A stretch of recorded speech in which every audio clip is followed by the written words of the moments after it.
इस मूवी में हम देखेंगे अमेरिका के एरिया 51 से जुड़ी कहानी। इस जगह के बारे में ये कहा जाते हैं कि यहाँ एलियन होने के सबूत हो सकते हैं। इस कहानी में हम स्कल की सच्चाई जानेंगे और ये भी जानेंगे कि क्या सच में वहाँ कोई एलियन का अस्तित्व है। मूवी के शुरुआत में हमें 1957 का समय दिखाया जाता है, जहाँ पर आर्मी नेवाडा में एरिया 51 पर पहुंचती है। यहाँ के गार्डों ने अंदर जाने से मना करते हैं। वो बोलते हैं यहाँ पे बॉम्ब की टेस्टिंग हो सकती है, इसलिए किसी को भी अंदर जाना मना है। दरअसल में वो लोग आर्मी वाले नहीं थे, वो लोग रशियंस थे और वो गार्ड को गोली मारकर उस सीक्रेट जगह पे घुस जाते हैं। रशियंस दो लोगों को किडनैप कर लेते हैं, जिसमें एक जॉन्स और एक मैक होता है। उन दोनों से बात करने के लिए एक लेडी आती है जिसका नाम डॉक्टर एलिना था। यहाँ पर डॉक्टर एलिना जॉन का माइंड रीड करने की कोशिश करती है, लेकिन वो इसमें फेल हो जाती है। तभी सारे रशियन लोग मिलकर जॉन को एक बड़े गोदाम में लेकर जाते हैं, जहाँ पर अमेरिकन गवर्नमेंट में यूनिक पावर वाली चीजों को छिपा कर रखा था। यही जगह एरिया 51 को प्रेजेंट करती है। इरीना को एक बॉक्स चाहिए था जिसमें कि एलियन की डेड बॉडी थी और इसीलिए उसमें जॉन्स को किडनैप करवाया था। अब जॉन्स रशियन से गन पाउडर मांगता है, क्योंकि वो जिस चीज को ढूंढ रहे थे वो चीज हाईली मैग्नेटिक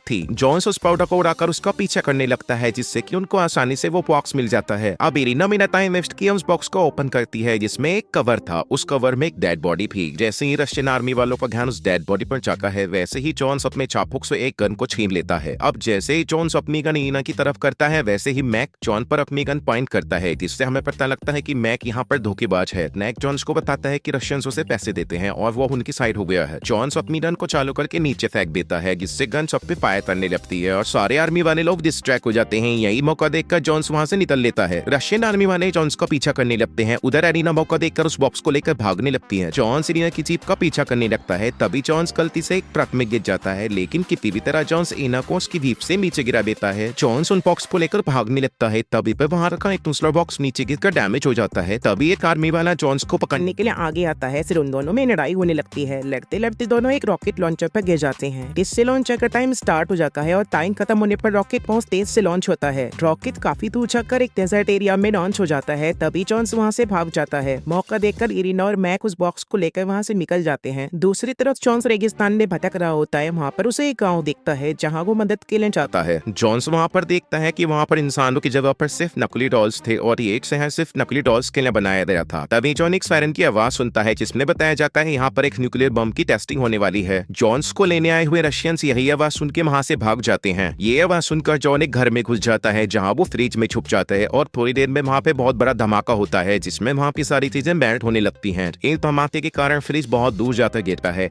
इस फ्रिज को कुछ नहीं हुआ था, क्योंकि यह बहुत स्पेशल मेटल से बना था। और यहाँ हम देखते हैं जॉन बिल्कुल सुरक्षित था। जॉन्स खड़ा होकर पीछे देखता है। वह देखता है वह सारा शहर बॉम्ब की वजह से तबाह हो चुका था। तभी FBI टीम उसे पकड़ कर ले जाती है। वो US गवर्नमेंट को सारी बात बता देता है जो भी उसने वहाँ देखा था, लेकिन मैक की वजह से US गवर्नमेंट जॉन्स पर शक कर रही थी। अब हमें दूसरा सीन दिखाया जाता है। इसमें जॉन एक कॉलेज में पढ़ा रहा था, लेकिन वहाँ का डीन उसे बताता है कि जॉन्स को स्कूल से निकाल दिया गया है। दरअसल जॉन्स को यूनिवर्सिटी ने इसने निकाल दिया था क्योंकि उस पर FBI की नजर थी। इस वजह से जॉन्स उस शहर को छोड़कर जाने लगता है। जैसे ही वो एक ट्रेन में चढ़ता है, वहाँ पर एक यंग लड़का आता है। वो लड़का जॉन्स को बताता है कि मिस्टर ऑस्ली को रशियंस लोग मारने वाले हैं। ये नाम सुनकर जॉन्स नीचे उतर जाता है और उस लड़के से बात करने लगता है। उस लड़के का नाम मर्ट था। वो मिस्टर जॉन्स को बताता है कि ऑस्ली बहुत दिन से गायब हैं। दरअसल में मिस्टर ऑस्ली और जॉन्स बहुत पुराने दोस्त थे। मर्ट जॉन्स को बताता है कि मिस्टर ऑक्सली किसी अकेतर शहर को ढूंढ रहे थे। मिस्टर ऑक्सली अब गायब हो चुके हैं। जॉन्स अकेतर शहर का नाम सुनकर चौंक जाता है। अब जॉन्स मैक को शहर की इन्फॉर्मेशन देने लगता है। अकेतर एक ऐसा शहर माना जाता है जो प्राचीन लोगों ने सोने से बनाया हुआ था और उसकी टेक्नोलॉजी प्रेजेंट टाइम के मुकाबले बहुत ज्यादा अच्छी थी। डॉक्टर ऑक्सली को एक क्रिस्टल स्कल मिला था, जिसे लेकर वो अकेतर शहर में जाने वाले थे। जॉन्स बताता है कि वह स्कल काफी समय पहले गायब हो गया था। जो भी उस स्कल को वापस करेगा उसे काफी सारी मैजिक पावर मिलेंगी और शायद इसीलिए मिस्टर ऑक्सली उसे लेकर अकेतर शहर जा रहे थे, लेकिन बाद में वह गायब हो गई। मर्ट जॉन्स को बताता है कि उसकी मॉम मैरी विलियम भी ऑक्सली को ढूंढने गई थी, लेकिन अब वो गायब हैं। थोड़े दिन पहले मर्ट की मॉम ने उसे एक लेटर लिखा था, जिसमें जॉन्स का नाम था, यानी कि जॉन्स ही उनकी मदद कर सकता है। इसीलिए मर्ट जॉन्स से हेल्प मांगने आया था। कभी वहाँ अचानक से तो रशियन लोग आते हैं। वो जॉन्स को ले जाने लगते हैं। मौका देखकर मर्ट और जॉन्स वहाँ के लोगों में फाइट कराकर निकल लेते हैं। जॉन्स और मर्ट रशियन से बचते बचाते एक लाइब्रेरी में घुस जाते हैं और वहाँ पर पुलिस आने के कारण रशियन वहाँ से भाग जाते हैं। अब दोनों जॉन्स के घर जाते हैं, जहाँ जॉन्स बताता है कि फ्रांसिस्को ऐसा पहला इंसान था जो क्रिस्टल स्कल को ढूंढते टाइम मारा गया था। जिसके बाद लेटर पर बनी पजल को सॉल्व करके जॉन यह पता लगाता है कि क्रिस्टल पेरू नाम की जगह पर है। अभी दोनों फ्लाइट से पेरू के लिए निकल जाते हैं और सबसे पहले ये मेंटल हॉस्पिटल जाते हैं, जहाँ मिस्टर ऑक्सली को रखा गया था। दोनों एक रूम में जाते हैं जहाँ मिस्टर ऑक्सली को रखा गया था और वहाँ पर काफी लैंग्वेज में एक ही शब्द लिखा हुआ था, रूम को साफ करने पर उन दोनों को पता लगता है कि डॉक्टर ऑक्सली ऑक्सली ने वहाँ पे मार्किंग की थी, जिससे पता लगता है कि वो स्कल किंग फ्रांसिस्को की कबर में है। जॉन्स ने उसकी कबर ढूंढ ली थी। अब मड और जॉन्स उसकी कबर के पास जाने वाले थे। वहाँ उनकी 2 गार्ड से लड़ाई होती है जो उस कबर को प्रोटेक्शन दे रहे थे। दोनों को हराकर जॉन्स और मड अंदर आते हैं, जहाँ पर उन्हें बहुत सारे मम्मी दिखते हैं जो कि हवा के संपर्क में आते ही फटने लगते हैं। जॉन्स देखता है कि फ्रांसिस्को राजा की कबर भी यहीं पर है, लेकिन वो देखता है कि उसकी कबर को पहले ही किसी ने खोला हुआ था। जब वो वहाँ से गोल्ड कॉइन उठाता है तो वो सारे गोल्ड कॉइन फ्रांसिस्को कबर की तरफ अट्रैक्ट हो जाते हैं। इस वजह से जॉन उसकी बॉडी को वहाँ से हटाकर देखता है, जहाँ पे उसे स्कल मिलता है और ये स्कल वही क्रिस्टल स्कल था। वो नोटिस करता है कि यह कोई मामूली स्कल नहीं है, क्योंकि सारी चीजें उससे जाकर चिपक रही थी। अब ये दोनों इस स्कल को लेके बाहर निकलते हैं, जहाँ रशियन लोग पहले से ही उन्हें पकड़ने के लिए खड़े थे। रशियन लोग उन दोनों को पकड़कर अमेज़न के जंगल में लेके जाते हैं, जहाँ पर उनसे मिलने के लिए डॉक्टर इरीना आती है। इरीना उसे बताती है कि यह स्कल किसी इंसान ने नहीं बनाया, बल्कि ये किसी एलियन का स्कल है। इरीना उसे एक एलियन की बॉडी भी दिखाती है जो कि उसने एरिया 51 से चुराई थी। एलियन के पास एक ऐसी पावर थी जिससे वो किसी का भी माइंड कंट्रोल कर सकते थे, और यही पावर इरीना को चाहिए थी ताकि वो पूरी दुनिया पे इससे राज कर सके। यहाँ पर हमें पता लगता है कि इरीना ने ऑक्सली को भी पकड़ कर रखा हुआ था, क्योंकि उसको यह पावर के बारे में पता था। ऑक्सली जॉन्स को पहचान नहीं पा रहा था, क्योंकि काफी समय तक स्कल को देखने के बाद वह पागल हो गया था। इरीना इस क्रिस्टल स्कल को वापस एकेटर शहर में रखना चाहती थी, क्योंकि वो ये पावर्स लेना चाहती थी।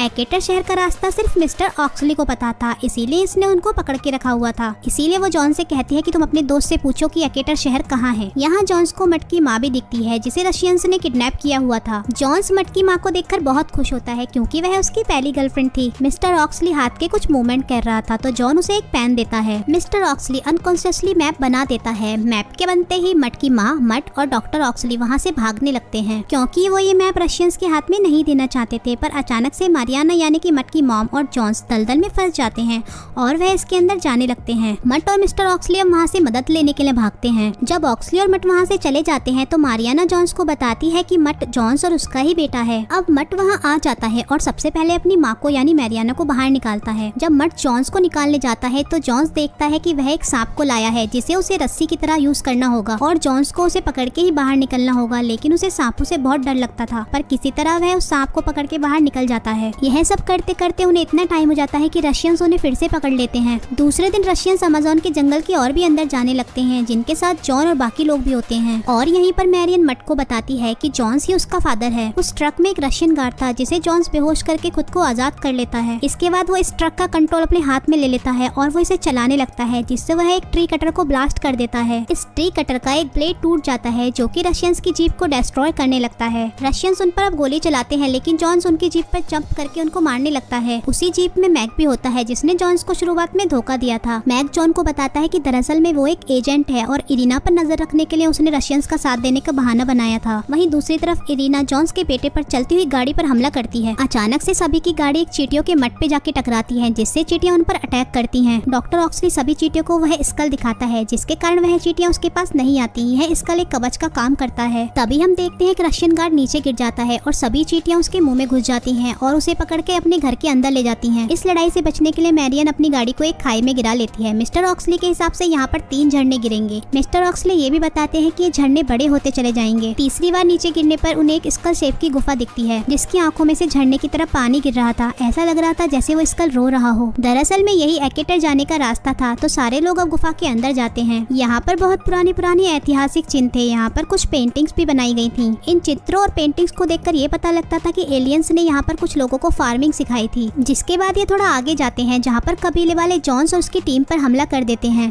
डॉक्टर ऑक्सली को तभी कुछ याद आता है और वह स्कल निकालता है। वो स्कल को देखते ही सारे कबीले वाले वहाँ से भाग जाते हैं। आगे जाते ही उन्हें एक बहुत बड़ा स्तंभ दिखता है। मिस्टर ऑक्सली के हिसाब से उस स्तंभ को उन्हें उठाना होगा, जिसकी वजह से वो लोग आगे बढ़ सकते हैं। अब वो लोग सारे ब्लॉक्स को हटाने लगते हैं। ब्लॉक्स हटाने की वजह से बहुत सारी रेत वहाँ से निकलती है और वो स्तंभ ऊपर उठता है और इस वजह से सारे लोग नीचे गिर जाते हैं। वहाँ पर कुछ सीढ़ियाँ होती हैं। जॉन्स और उसके लोग अब नीचे उतरने लगते हैं और सेफली वह नीचे पहुँच जाते हैं। दूसरी तरफ डॉक्टर इरीना सभी कबीले वाले लोगों को मारकर वहाँ पहुँच जाती है। जॉन्स अंदर एक ऐसी जगह पर पहुँचता है जहाँ दुनिया भर की मॉन्यूमेंट और मूर्तियाँ थीं। इंडियाना ये सब देखकर समझ जाता है कि एलियंस इस दुनिया की आर्ट और हिस्टोरिकल चीजों को कलेक्ट कर रहे थे। आगे एक दरवाजा होता है। जॉन स्कल की मदद से उसे खोलकर आगे बढ़ने लगता है। आगे बढ़ने पर उन्हें 13 एलियंस की डेड बॉडी दिखती है, जो कि हजारों सालों पहले धरती पर आए थे। उन बॉडीज में से एक बॉडी का स्कल नहीं था, जिसको मिस्टर ऑक्सली लगाने जा रहे थे। लेकिन डॉक्टर इरीना वहाँ पर आ जाती है और उन लोगों को रोक देती है। अब हमें यहाँ पर ये पता लगता है कि मैक अभी भी झूठ बोल रहा था। दरअसल में वो अभी भी धोखेबाज था। अब इरीना मैक की मदद से वो स्कल छीन लेती है और वो स्कल को लगाने जाती है। उस स्कल को बॉडी पे लगाते ही बॉडी जिंदा हो जाती है और अचानक से मिस्टर ऑक्सली